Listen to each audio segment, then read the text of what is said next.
Si ese material no es el adecuado, nos puede provocar graves problemas, ya sea de asentamientos o también lo peor son las famosas arcillas expansivas que hace que el piso reviente. Entonces es bien importante que nos acompañemos con un laboratorio de materiales.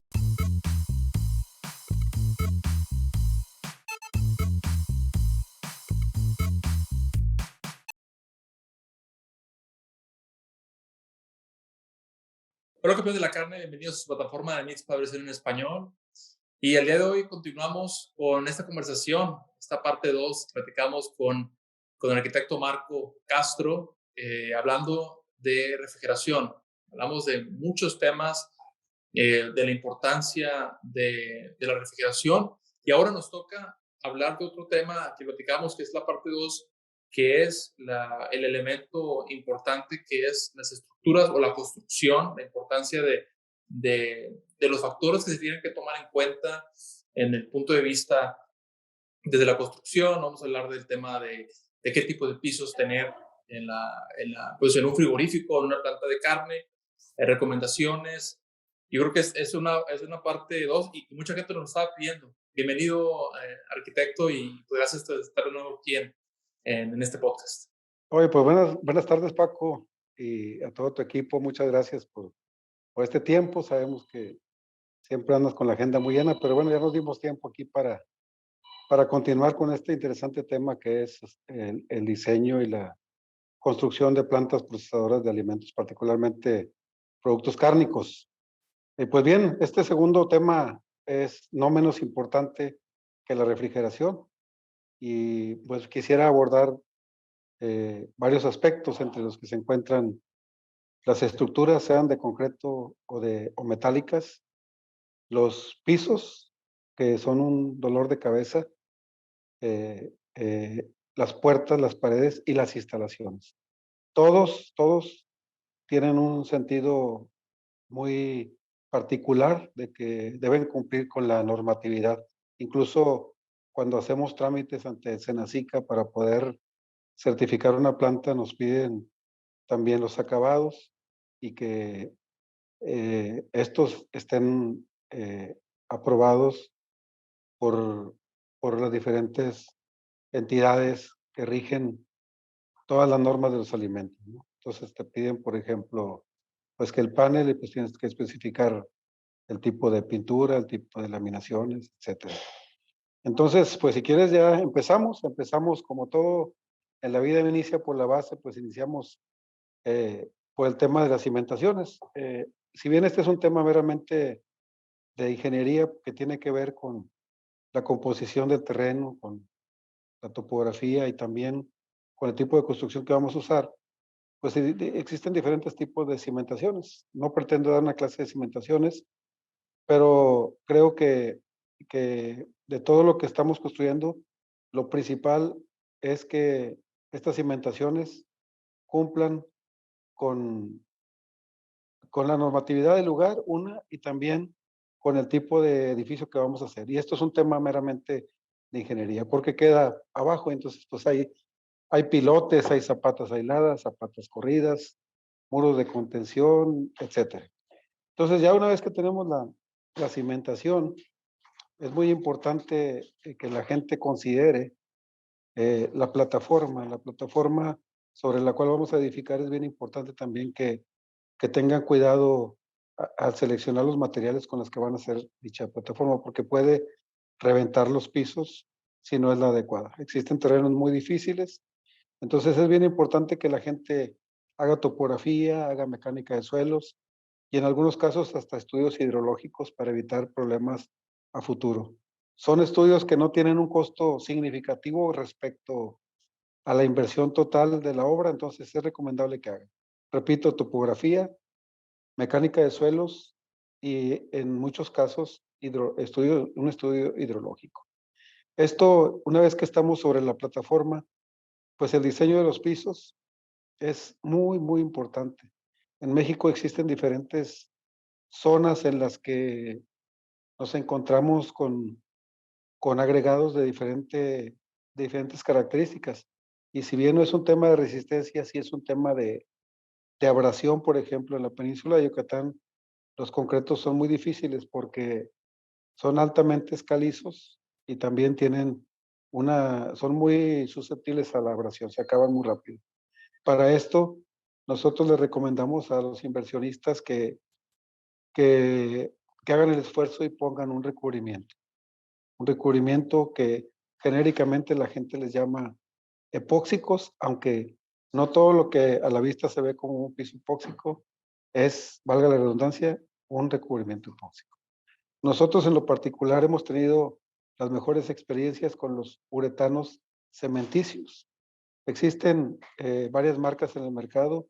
Nosotros en lo particular usamos el de BASF, una compañía alemana que les da las materias primas a nuestros proveedores.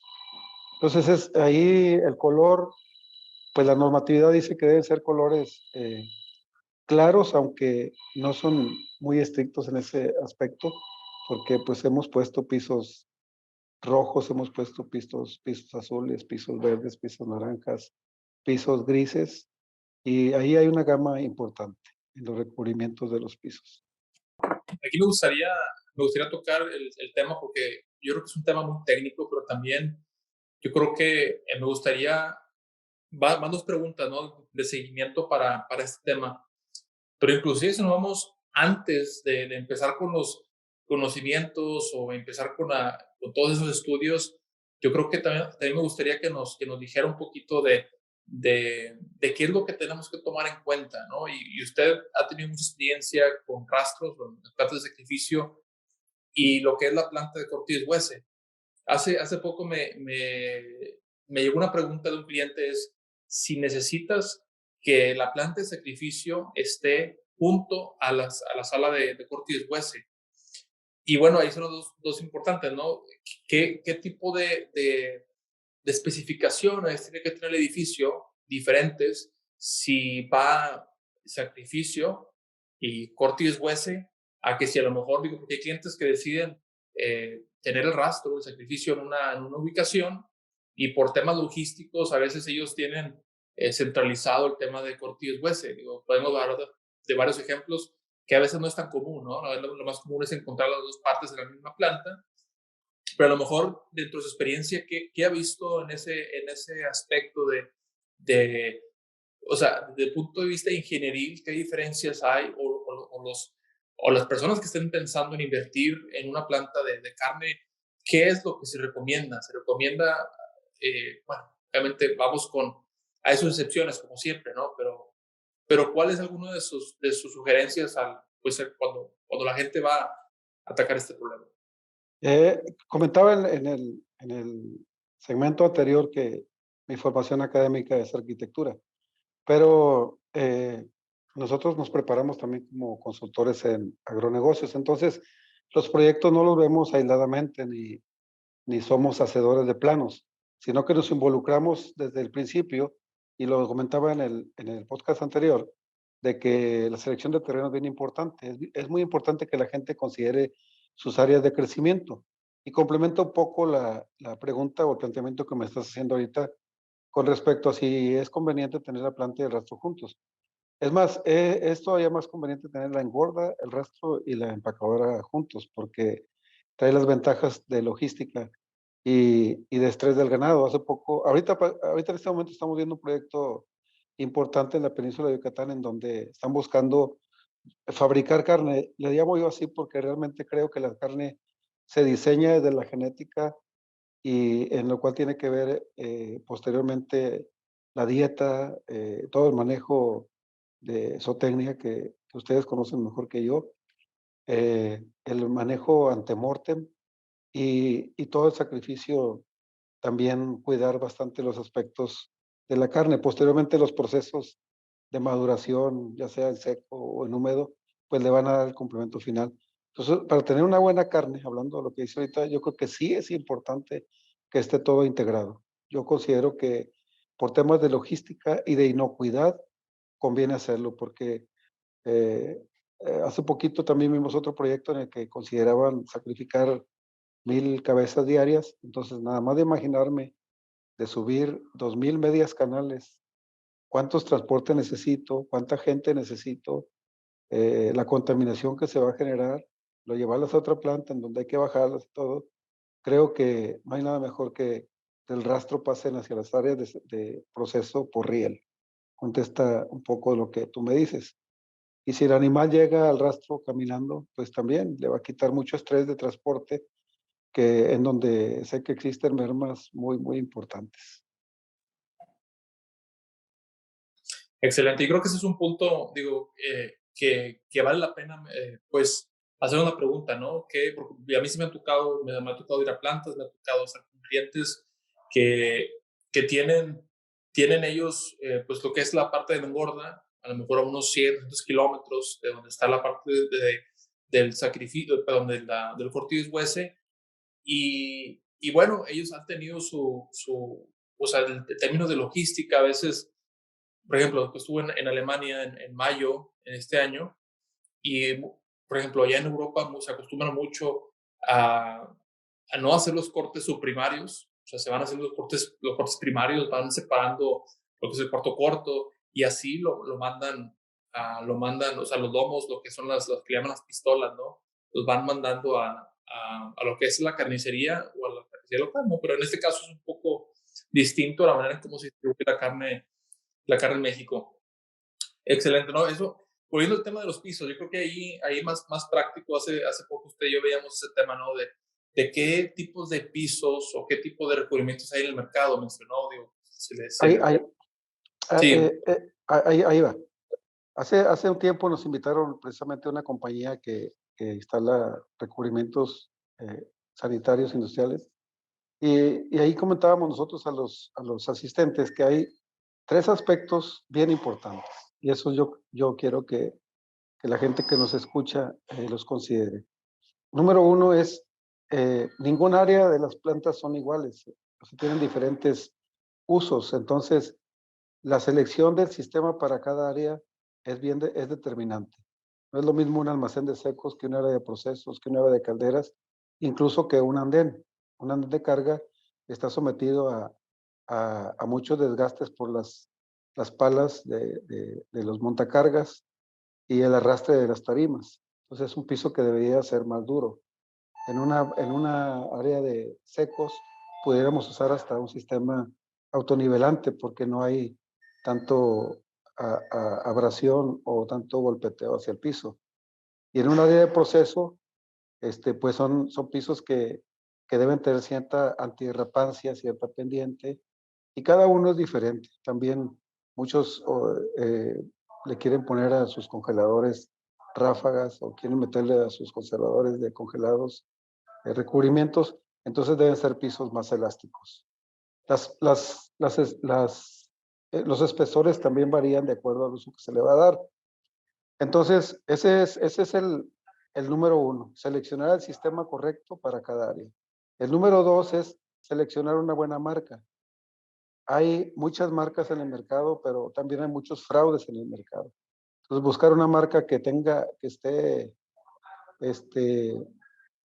sí, que esté reconocida. Por ejemplo, los productos de BASF, a ojos cerrados son buenos productos. Sika tiene buenos productos también. Hay una marca en el mercado, Stoneheart, que marca también, que tiene buenos productos. Hay una serie de productos que son confiables. Y para esto, pues puedes investigar, oye, ¿dónde lo pusiste? No, pues está en tal planta y no hay nadie te va a dar mejor testimonio que el usuario. Número dos es la marca y no menos importante, número tres es la mano de obra.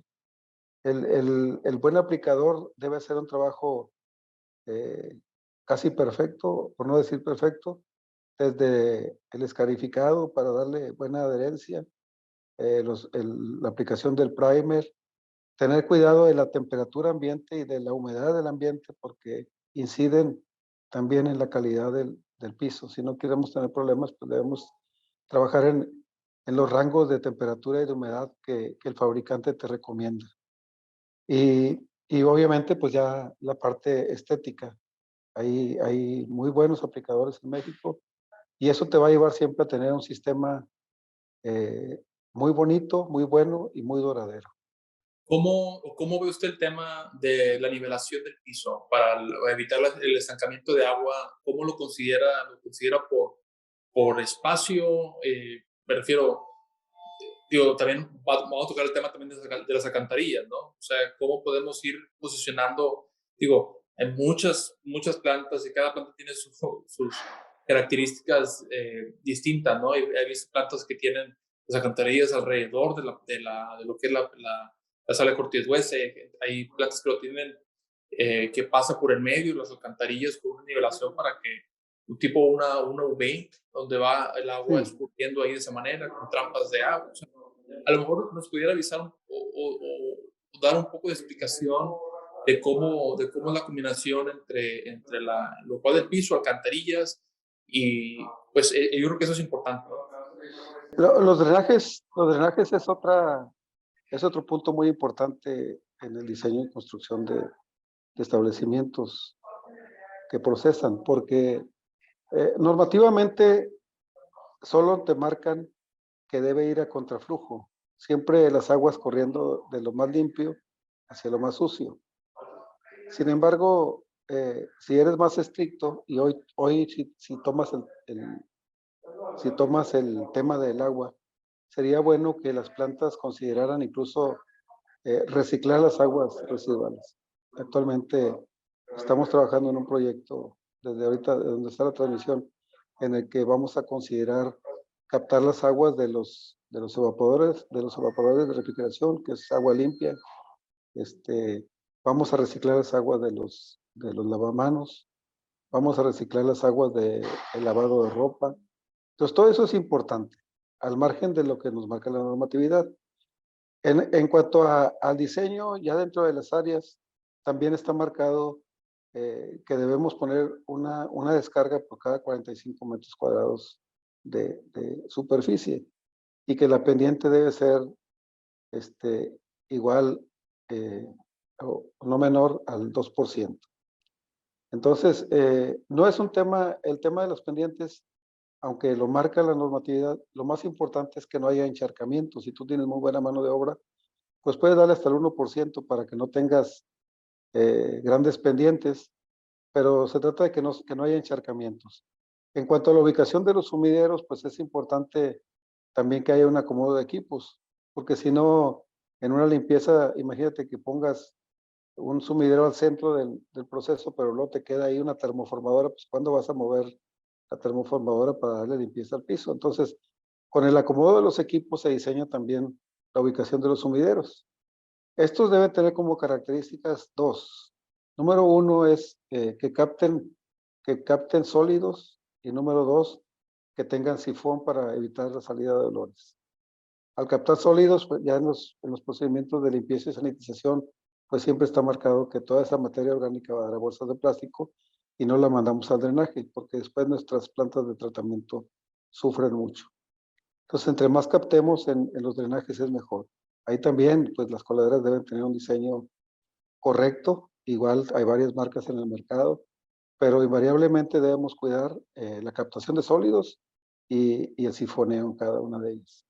En cuanto a la selección de materiales para las tuberías, nosotros hemos tenido mejor experiencia con los tubos de PVC, no menos de cédula 40, puede ser cédula 40 o usar algunos RD, que nos van a dar un espesor suficiente para soportar la máquina que en caso de taponeamientos entran para desasolvar.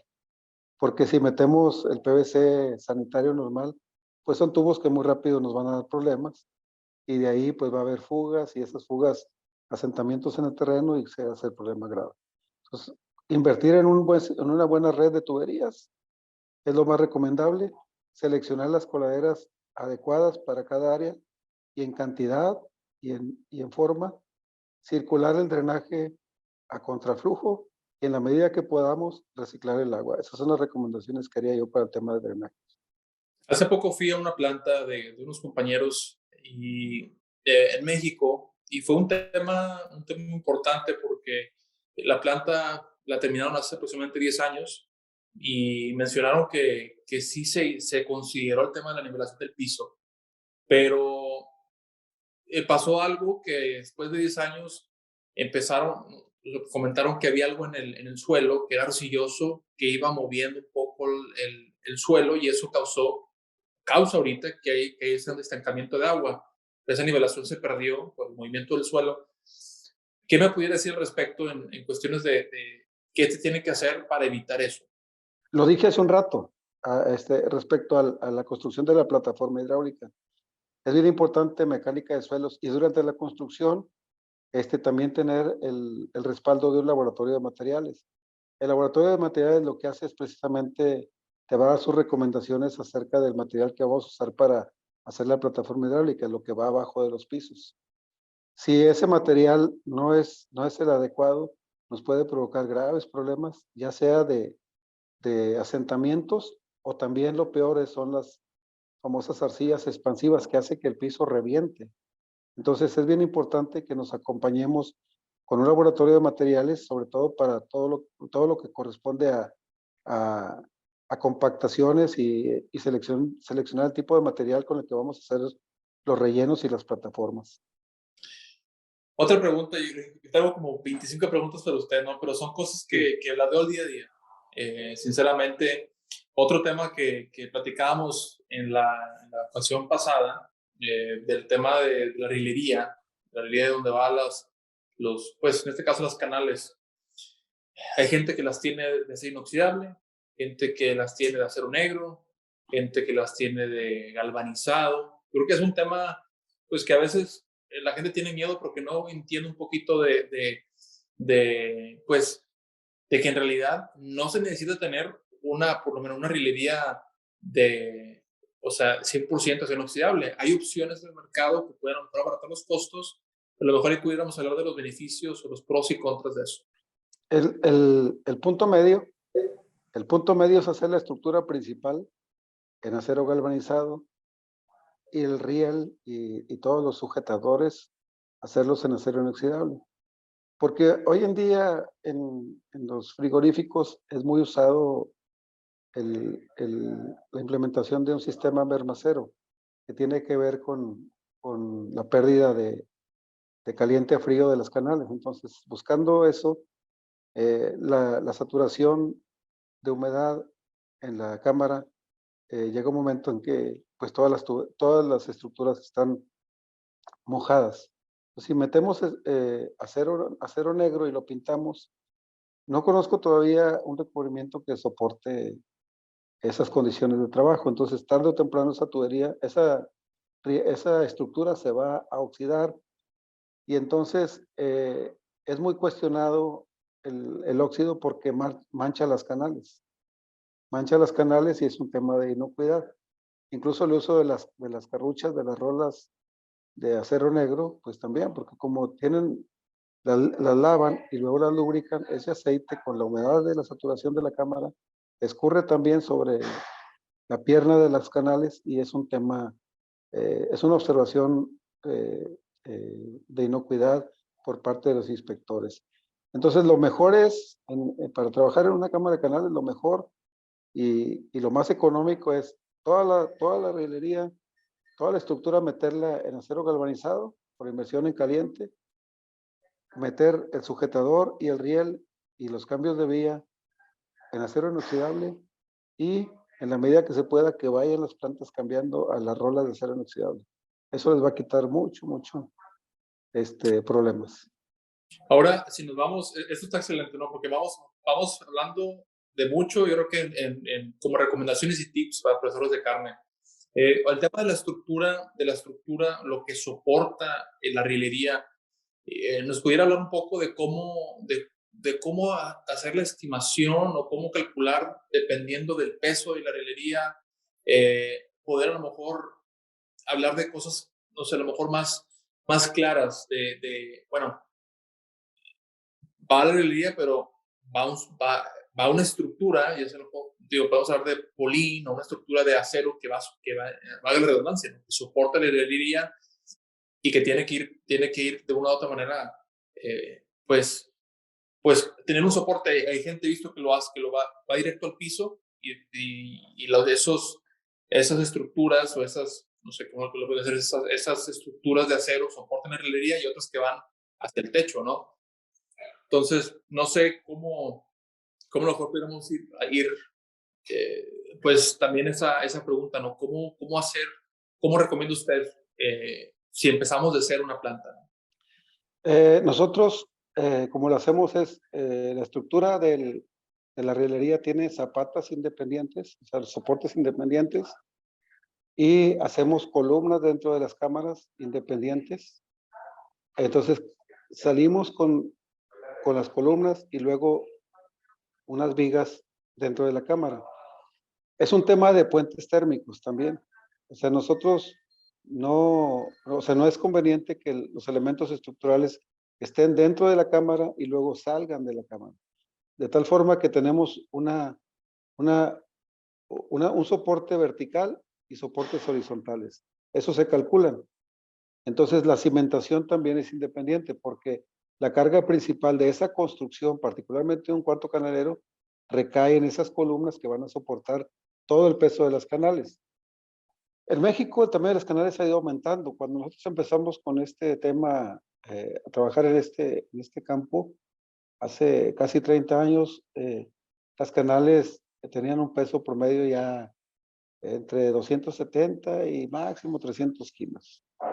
Hoy en día las canales se van arriba de 350 kilos en muchos casos. Entran también en función eh, ya mucho ganado de lechero, que es muy largo. Entonces, cuando vemos la norma, vemos que hay unas recomendaciones.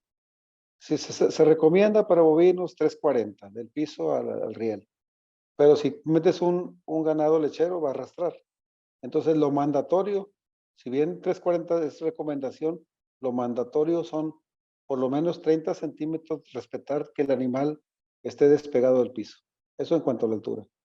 Entonces, si me regreso un poquito al tema del soporte, entonces, tú diseñas en base a la separación de los rieles, también hablaba de que 80 centímetros para bovinos, hoy en día sabemos que 80 centímetros los canales pegan una con otra y no hay una eficiente circulación de aire. Entonces, nosotros recomendamos por lo menos para un rastro, por lo menos 90 centímetros, pero deseable 1,10 para que haya una muy buena circulación de aire.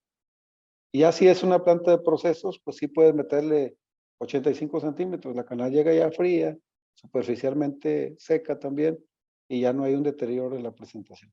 Pero para enfriar, también es mucho flujo de aire, ya lo dijimos la vez anterior, mucho flujo de aire, pero también diseñar los rieles, la separación, la altura, para que haya suficiente circulación de aire. Hablo del rastro.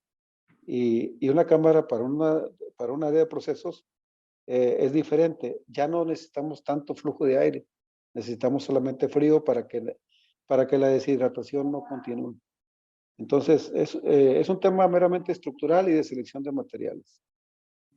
Como anexo, nomás para abundar un poco en la información. En términos gruesos, si queremos calcular en metros cuadrados, una cámara de canales podemos decir que es 1 metro cuadrado por animal que quiera uno guardar. Son más o menos 100 metros cuadrados y queremos guardar 100 canales. Excelente.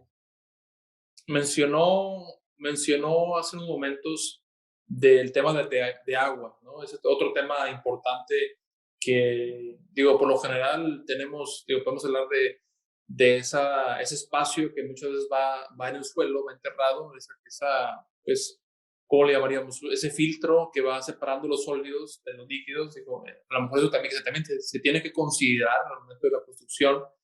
Está otro tema que también digo, que es menos y menos popular, que es el tema de la laguna de oxidación. Está otro, digo, podemos hablar también de algo de composta, algo de biogás. ¿Cuál es la tendencia, por lo menos en Latinoamérica, que usted está viendo de más y más, hablando de nuevas plantas de, de carne? Mira, nosotros somos una empresa que nos coordinamos con especialistas en el tema de tratamientos de agua. Nosotros lo que les decimos a estos excelentes técnicos, es de que nosotros lo que les ayudamos es que el agua de una planta eh, debemos diseñar para separar primero las aguas, y ellos lo han visto con buenos ojos esto, porque regularmente hay una primer laguna que es una laguna de homogenización para que toda el agua tenga las mismas cargas biológicas, que tenga los mismos sólidos, que tenga la misma temperatura, el mismo pH, los mismos sólidos disueltos, sólidos en suspensión, etcétera. Ese es un depósito de homogenización. Bien, pero si nosotros, si nosotros logramos captar las diferentes aguas de un rastro, yo las seleccionaría en las siguientes. Tenemos una agua de la matanza, en donde va a haber mucha materia orgánica y sangre. Un área de lavado de vísceras, donde va a ser un agua muy alcalina por el tipo de químicos que se usan ahí a temperatura, a altas temperaturas que van arriba de los 45 grados, con alto contenido de arenas y muchos granos y obviamente muchos pajosos, mucha materia orgánica. Tenemos el agua de la condensación de los evaporadores de las cámaras de canales, que es un agua relativamente más limpia. Tenemos el agua también de los corrales con alto contenido de materia orgánica, y tenemos el agua del área de empleados, aguas jabonosas, aguas con, con, con excremento, etcétera. Entonces, si esos tratamientos se hicieran por separado, eso sería lo ideal, pero pues todo tiene que ver con la inversión, y en la mayoría de los casos nos hemos enfrentado, el inversionista regularmente no quiere invertir en lo que lo ve como que, pues esto no me va a dar dinero, entonces cumplo con lo menos que me puedan exigir. Pero la normatividad va cambiando, y creo que va habiendo cada día más conciencia. Entonces, hemos instalado nosotros biodigestores, entonces toda la materia orgánica y todo, hay una descomposición y se genera gas. Cuando es poquito gas lo queman, cuando es ya más gas pues lo usan para otros procesos.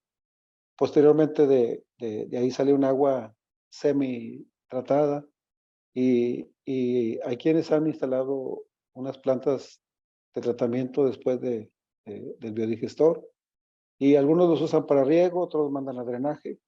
En ninguno de los casos hemos mandado arroyos o lagunas. Casi siempre ha sido para riego o a drenajes. Son aguas que sí se les quita mucho la contaminación.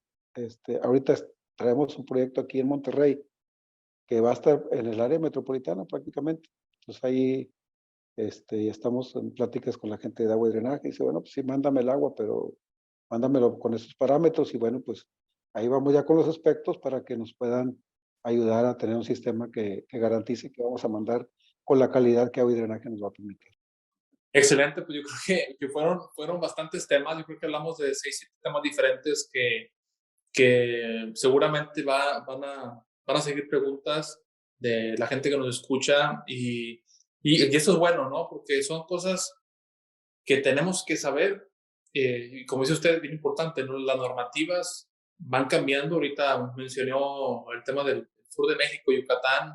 Yucatán es uno de los estados que más estricto se ha puesto últimamente con el tema ambiental, y eso yo creo que lo van tomando como pues, las nuevas tendencias en que todo el agua que tú estés desechando, o que tu proceso esté desechando, se tiene que 100% que reciclar, ¿no? Hacia allá vamos a ir. No sé si que tarden 3, 5 años, pero la tendencia en otros países que vemos es que ya hay casos de éxito. Ya hay casos de éxito. Estuvimos en Lima, estuvimos en Yopal, la nueva planta que están haciendo por allá en Colombia, y hacia allá va esto, ¿no?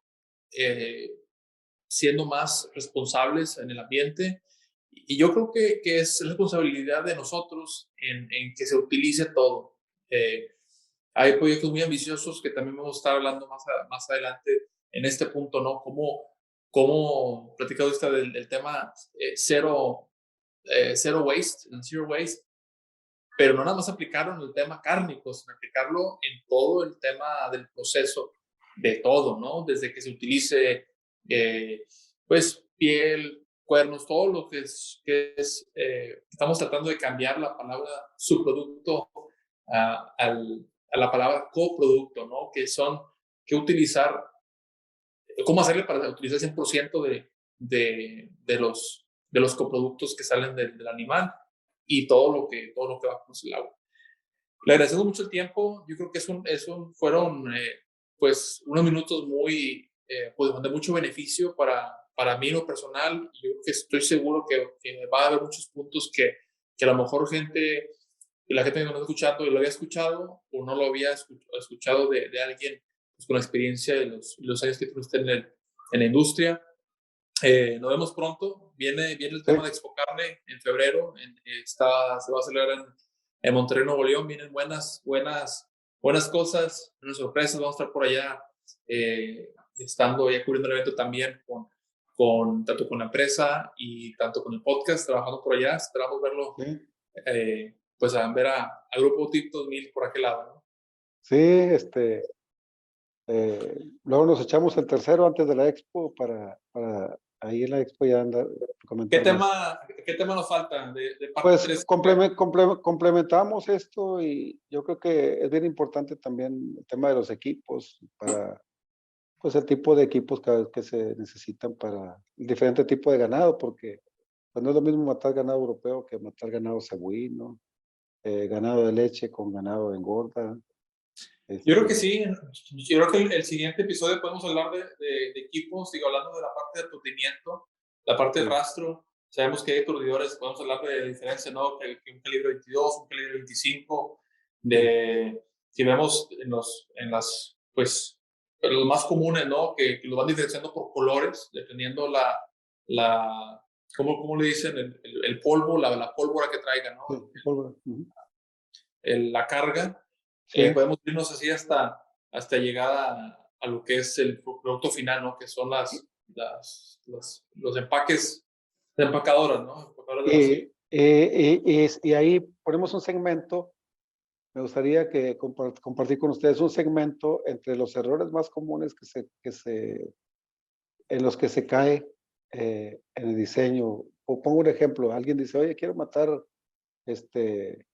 veces te dicen nomás, no, quiero matar 400 cerdos diarios. Y luego, no, pues ya se diseñan y aquí está el equipo y todo. Y luego, oye, ¿dónde voy a meter mis marranas? Ah, pues no me dijiste, ¿verdad? No me dijiste que las marranas, pero uno en la experiencia, uno es el que les tiene que decir, oye, y las marranas ya consideraste que es, entonces ya cambia de depiladora, cambia, ¿sí?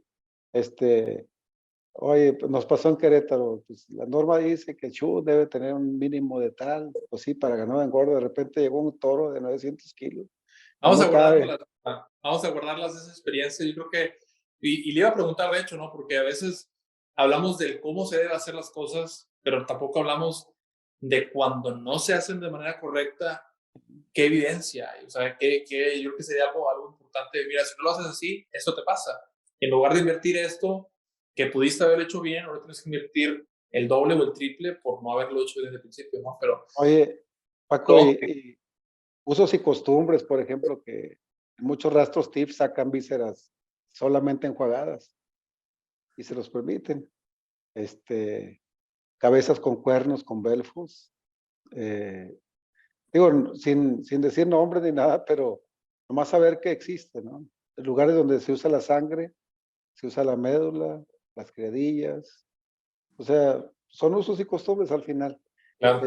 Y de las cosas chistosas, por ejemplo, que en Guerrero, pues llegaban animales de la sierra y se entraban al cajón de noqueo, pues los cajones de noqueo no tienen arriba estructura para proteger, ¿no? Entonces, no, hay saltando como venados los animales, entonces, estaría bueno platicar de eso Dale. para No, verlo. hay dos o tres más que buenas que me ha platicado usted y vamos a platicarlas con la gente. ¿Cómo no? Con todo gusto. Te agradezco mucho el tiempo Hombre, y al nos vemos contrario. allá en Monterrey.